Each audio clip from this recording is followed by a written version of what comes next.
오늘은 그리스도 고난일 성금요일입니다. 여기 아주 제단 장식이 그것을 잘 나타내주고 있습니다.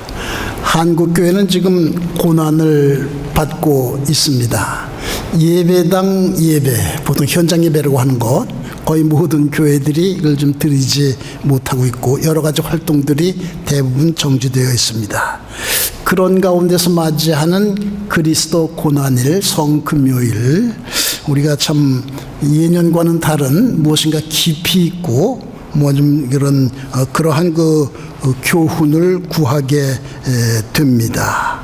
오늘 또한 주제도 21세기 고난받는 선교지 실태와 대책입니다.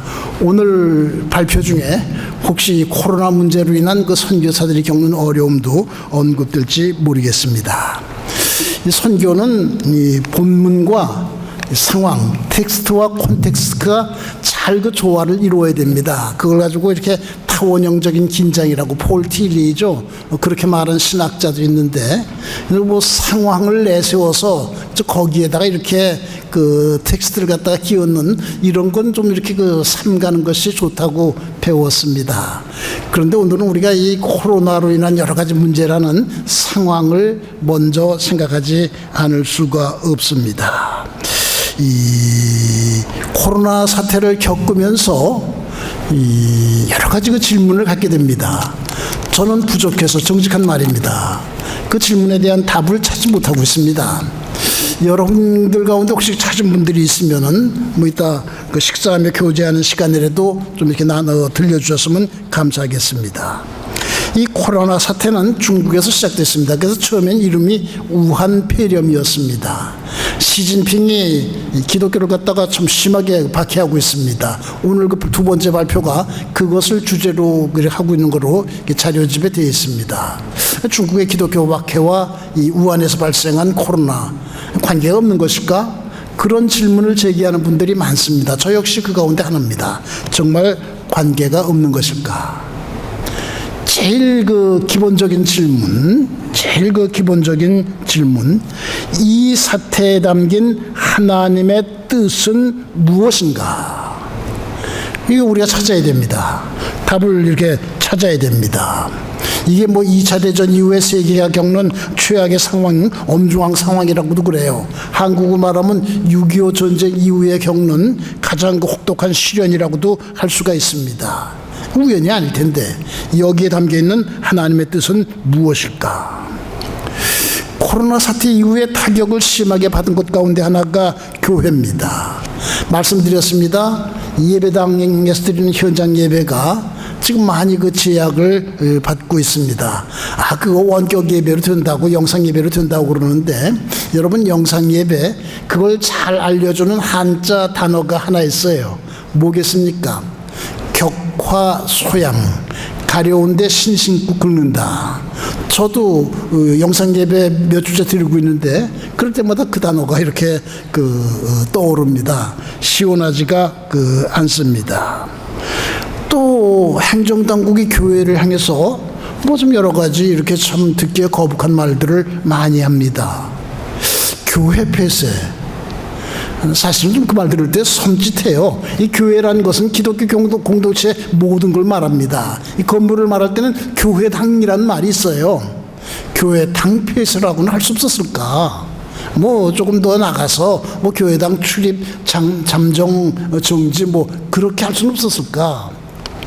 공직자들 가운데 그런 머리쓴 거의 기독교인들도 많이 있을 텐데 그런 사람 하나 없었을까? 교회 폐쇄? 확대 해석해 보세요. 참 이게 방송도 있고 그래서 조심스럽지만 그래도 하고 싶은 말 하나 할까요? 북한에서도 안 쓰는 말입니다. 이렇게 교회가 이런 일 겪는 이런 이유는 뭘까? 여기에 대한 교회의 무기력한 대응은 또 어떻게 된 것일까? 이런 질문들이 생기게 됩니다. 이런 질문들, 그 밖에도 여러 질문들의 답을 찾지 못해서 답답한 가운데 한 가지 답은 찾은 것이 있습니다. 무엇일까요? 교만 때문이다. 교만 때문이다. 중국 교만했습니다. 여러분, 이 코로나 사태 이전에 중국에서 나오는 그 중국 하면 그 다음에 그 붙는 두 글자로 된 단어가 있었습니다. 뭘까요? 굴기, 우뚝 솟는다. 대륙 굴기, 군사 굴기, 과학 굴기, 나중엔 축구 굴기까지. 한국 교만했습니다. 일본 교만했고요. 미국 교만했고 세계 교만했습니다. 그렇게 마음껏 교만하다가 이 눈에 보이지 않는 코로나 바이러스 때문에 어려움을 겪고 있습니다. 마치 그 마음껏 교만을 부리다가 벌레에 이렇게 죽은 헤롯과 같은 그런 형국이 되었습니다. 헤롯이 벌레에 죽었는데 이 바이러스도 벌레죠. 오늘 본문이 들어있는 오바댜서는 구약에서 제일 짧은 성경입니다. 구약에서 유일하게 한 장으로 되어 있는 유일한 성경입니다. 그리고 여담입니다만은 성경 제목 가운데 발음하기가 제일 힘든 성경이기도 합니다. 오늘 사회 보시는 임 목사님 아주 잘 하셨어요. 오바디아. 그냥 아주 오바디아 그러는데 그런 성경이기도 하는데요. 이 말씀을 본문으로 해서 설교하는 일은 별로 없을 겁니다. 이 가운데서도 오바댜서를 본문으로 해서 설교한 목사님은 별 많이 계시지 않을 겁니다. 근데 여러분, 1960년대에는 이 오바댜서를 본문으로 해서 설교하는 일이 많았습니다. 저는 그때 신학생이었는데 왜 그렇습니까? 그때는 소련이었습니다. 이 우주 여행을 했기 때문입니다. 1961년 4월 12일, 59년 전 바로 이 무렵인데 유리 가가린이 최초로 이렇게 우주 여행을 했습니다. 그 일이 참 많은 충격을 줬어요. 첫째는 소련이 미국보다 먼저 했다, 그 충격이었고, 그 다음에 큰 충격은 이 우주는 하나님의 영역, 신의 영역인 줄 알았는데 거기에 인간의 발길이 닿았다. 아주 큰 충격을 주었습니다. 그래서 그때 소련에서 이걸 가지고 무신론 선전에 아주 활용을 많이 했습니다. 기억하실 겁니다. 가가린이 우주를 여행하면서 하나님께 면회 신청을 여러 번 했는데 하나님이 나타나지 않은 걸 보니까는 하나님은 없다. 그런 그걸 교과서에도 실었고요. 그림. 우주인이 우주복을 입고 이렇게 우주를 갖다 이렇게 돌면서 이렇게 하고서 신을 찾는 그런 그림. 아주 책자에도 많이 싣고 그랬습니다. 1990년대 말에 제가 섬기고 있던 교회에서 러시아 남부 지역 로스토프라는 곳에 교회를 여러 개 세웠습니다. 그래서 1년에 한두 번씩 소련을 가곤 했었는데, 이제 소련 국제공항에 내려가지고 국내 공항으로 가기 위해서 이제 모스크바 중심부를 통과할 때 앞에 큰 건물 위에 아주 그런 그림, 우주복을 입은 우주인이 이렇게 보면서 신을 찾는 그런 그림이 이렇게 늘 보곤 했습니다. 그럴 때마다 이런 나라에 와서 복음을 전한다는 것이 쉽진 않겠구나, 그런 걸 깨닫곤 했습니다. 그때 아주 그런 도전을 받을 때 교회는 오바댜서를 읽으면서 그 충격에서 벗어나기 위해서 힘썼습니다. 오바댜서는 아시는 대로 에돔의 오만에 대한 꾸짖음, 그것을 내용으로 하고 있습니다. 바이툼에 거주하며 높은 곳에 사는 자여, 네가 마음에 이르기를 누가 능히 나를 땅에 끌어내리겠느냐. 성지 순례할 때 예전에 에돔이 거주하던 곳 페트라죠. 거기 가보면 실제로 이렇게 바이툼에 그런 흔적들이 있고 높은 곳에 이렇게 거주했던 흔적들이 있습니다. 여기에 대한 하나님의 응답, 그래서 에돔이 많이 이렇게 교만했는데 거기에 대한 하나님의 응답, 내가 독수리처럼 높이 오르며 별 사이에 기들을지라도.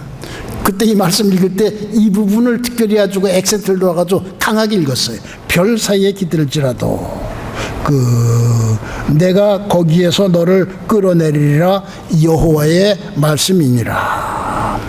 3절의 시작 부분, 너의 마음의 교만이 너를 속였도다. 세계는 그동안 교만에 스스로 속고 있었습니다. 경제적인 풍요, 군사력, IT 이런 것들이 바이툼이 됐습니다. 이런 것들이 높은 것이 되었습니다. 교만해질 대로 교만해졌습니다. 눈에 보이는 것이 없었습니다. 교회도 마찬가지 교만했습니다. 안일했습니다. 이런 일을 겪으리라고는, 이런 코로나 사태 같은 것을 겪으리라고는 생각하지 못했습니다. 그러다가 코로나 바이러스에 의해서 땅에 끌려 내려졌습니다. 우리는 우리의 교만을 깊이 회개해야 됩니다. 겸손한 자세로 새롭게 출발해야 됩니다. 영어 약자 BC는 뭐 잘 아시는 대로 before Christ, 그리스도 이전입니다. BC가 before 코로나 이전도 되어야 됩니다. 코로나 사태 이전에는 에돔형의 교만, 하늘을 찔 것 같은 교만의 시대였다면은 코로나 이후, AC, 애프터 코로나, 이 코로나 사태 이후에는 아주 진지한 겸손의 성찰이 있어야 됩니다. 전능하신 하나님, 창조주 하나님, 그리고 사람아 주께서 선한 것이 무엇임을 내게 보이셨나니 여호와께서 내게 구하시는 것은 오직 공의를 행하며 인자를 사랑하며 그 다음 겸손하게 내 하나님과 함께 행하는 것이 아니냐. 미가서의 말씀인데요. 겸손하게 내 하나님과 함께 행하는 것이 아니냐. 이 말씀 앞에 무릎을 꿇어야 됩니다. 한국복음주의협의회도 이 코로나 사태로 인해서 지난 2달 모이지 못했습니다. 제가 참 답답했어요. 석 달 만에 모였어요. 겸손한 마음으로 이 사태의 교훈을 함께 찾는 귀한 시간 되기를 바로 지난 주일에 겸손의 모범을 보이시기 위해서 나귀를 타시고 예루살렘에 입성하신 주님의 이름으로 축원합니다.